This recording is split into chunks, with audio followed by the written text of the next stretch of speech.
Howdy everyone, it's me once again, the one and only Killer Dan. And today, I figured I'd do another top 10 list.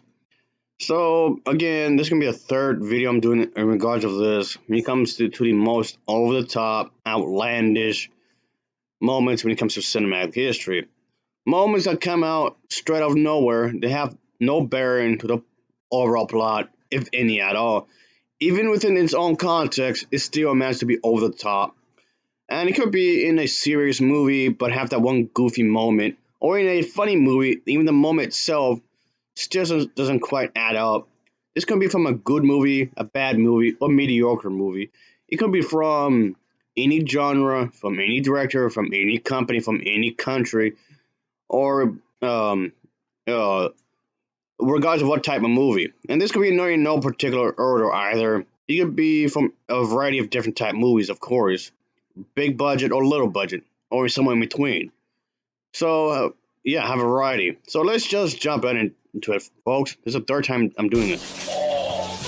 You don't want fugitive dealers that wash your balls. That wash your balls. That wash your balls. At number 10, yeah, we're going with a Japanese horror film that centers around a murder victim that just won't die. Yeah, centers around the idea there's the police are investigating the murder of a high school girl, and they learn that months following the crime, 9 students and 1 teacher have either committed suicide or just gone insane. But the moment in question happens when the character, or the villain, I guess you can say, leans into one of the female characters and just basically goes on and gives a kiss. What does this have to do with anything? I don't know. It just abruptly poof like that out of nowhere and just there for its own sake. And within the context of this film, what does this have to do with anything? I don't know. It's just there for just because. There you go. Look here! Look, listen! Okay, making it at number 9 is Rogue One, where these characters basically have to do their last-ditch attempt to bring hope to the galaxy and figure out a way to beat the Empire. But this one scene I want to bring up, it never gets brought up again. It's never questioned. And this is the scene with the squid kind of a thing. I've seen way too much hentai to know where this is going. But, I mean, I'm not saying that was what happened. I'm just trying to correct. Okay, anyway, point being is that the idea is to extract any information, even if the person's lying or whatever. But I believe this scene would have been better if it wasn't in the movie. So, yeah, just what the hell?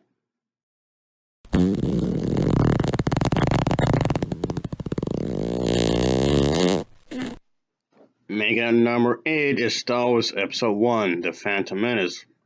And it's about something about taxations.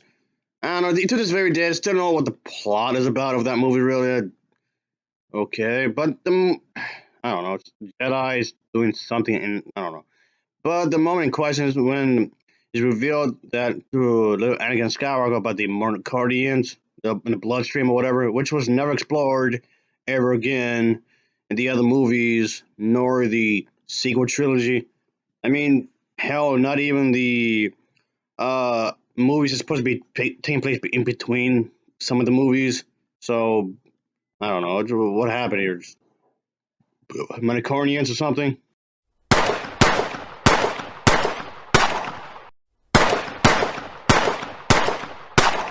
Again, number 7 is Kite. And the original one, not the remake, which centers around this woman who, of course, has to do a bunch of killing, and she didn't exactly have the easiest life. So, but the thing is that there's one scene that takes place, well, it starts off in the bathroom anyway, but it leads to like a destruction scene, kind of like a Michael Bay kind of a thing. It was so over the top of ridiculousness. It was so unrealistic, especially compared to the rest of the film and what came before it. And like causing huge destruction in the city and whatnot. And of course, it was so ridiculous. Was it ever mentioned again? Absolutely not.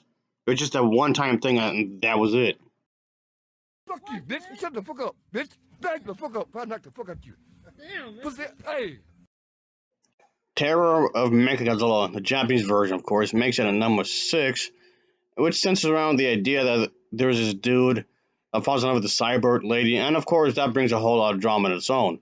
So this is definitely one of the more serious Godzilla films that came out in the Godzilla Sora series of films, but in this scene I'm referring to, Godzilla is basically cornered by Mechagodzilla and, of course, Titanosaurus, where Titanosaurus pretty much grabs him by the mouth and just lifts him up the air like this.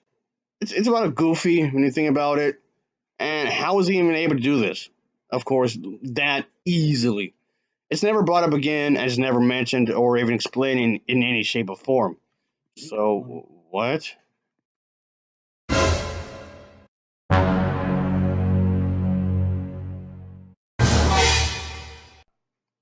Hydra, the three-headed monster, makes a number 5, folks. Where there is this, of course, ultimate battle between these monsters, and of course, there's also this princess character that's fulfilling this prophecy and whatnot. But it's a pretty crazy movie in its own way. But the moment in question is the moment where the princess character escapes from a plane when it right before it explodes because some aliens or whatever picked her up. And this was like the only time it ever occurred in the entire film. There were plenty of situations that this could have happened again, but it never happened again. It was just that one moment, just for the plot, just for the sake of the story. And what the hell?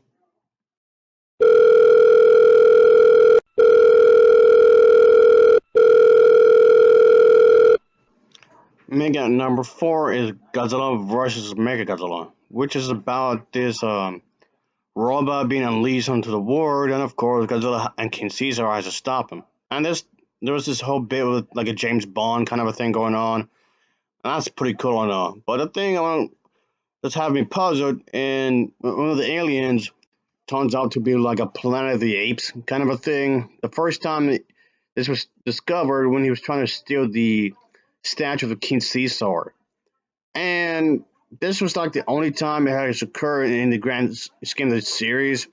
This was the only time it was really revealed, and it was never explained. Also, why? I mean, even in the sequel, Terror of Megazord, even then they're supposed to be the same race of aliens. Even then, they look different. What the hell?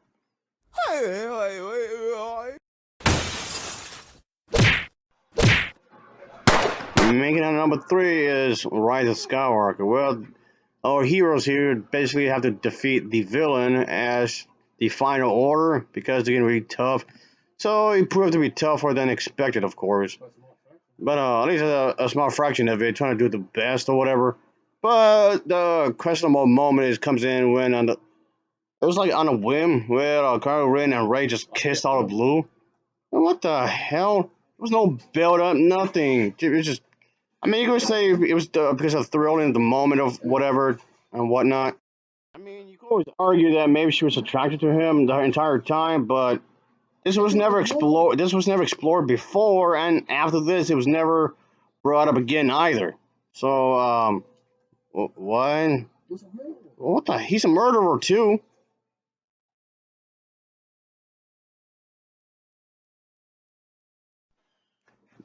Magnum number 2 is Batman and Robin, and yeah, this film centers around the idea that Batman and Robin has to stop Mr. Freeze and whatnot because she's basically terrorizing everybody or whatever.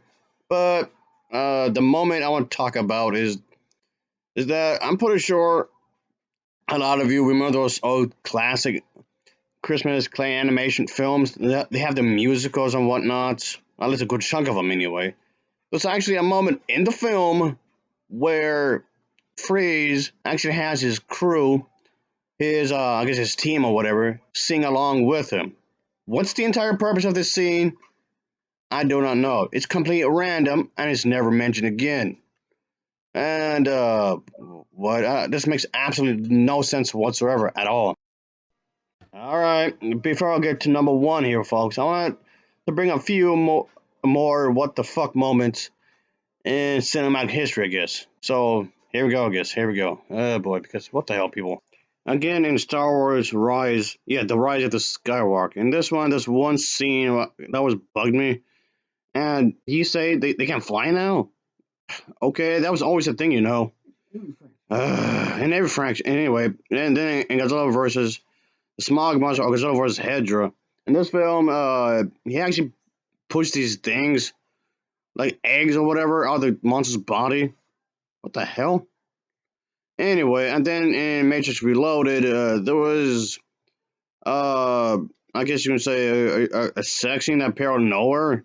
It was just there. It didn't amount to anything. It was just there just for its own sake. Okay.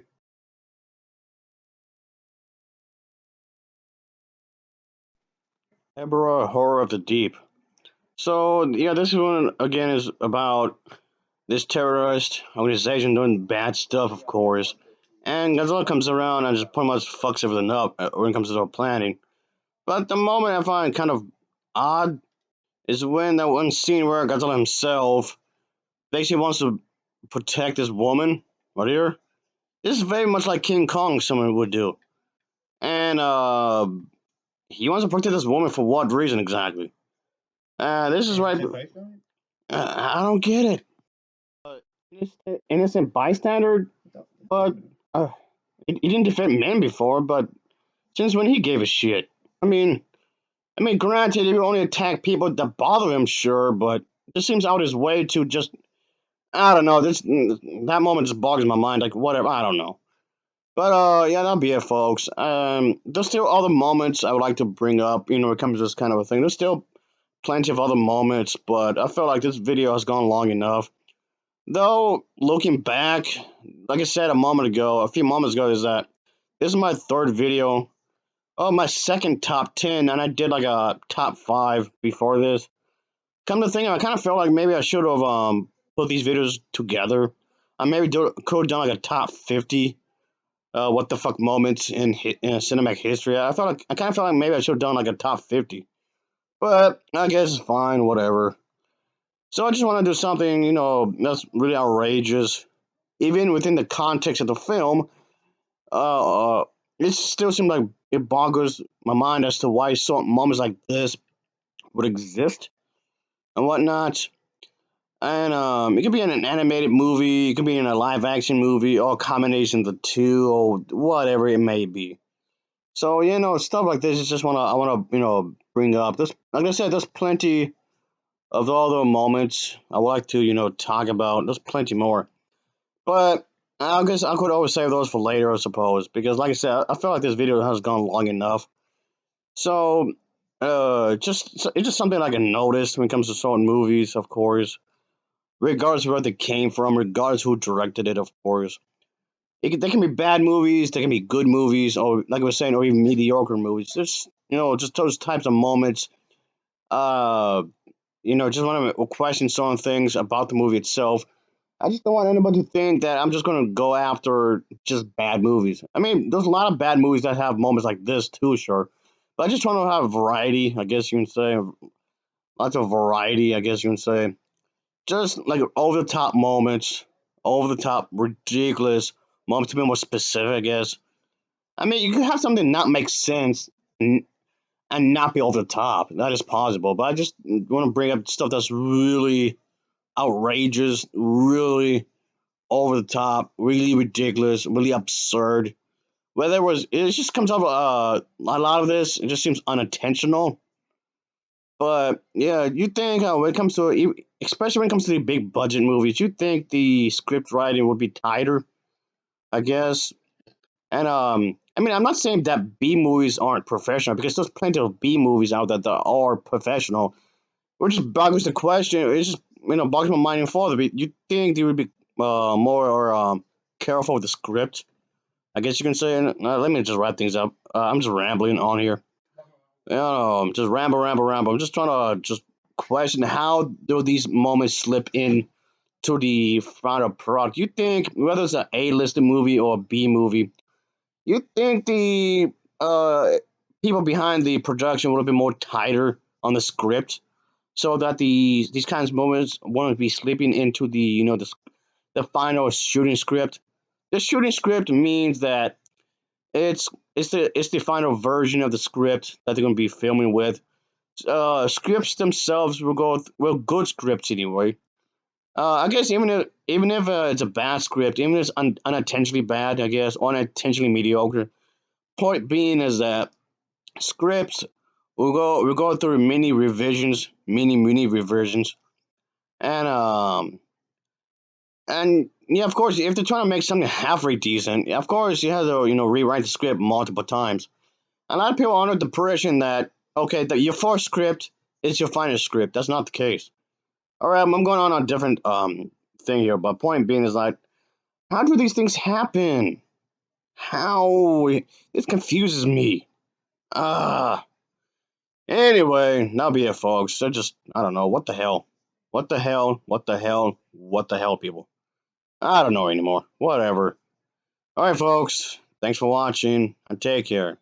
Until next time. See ya. Oh yeah. Later.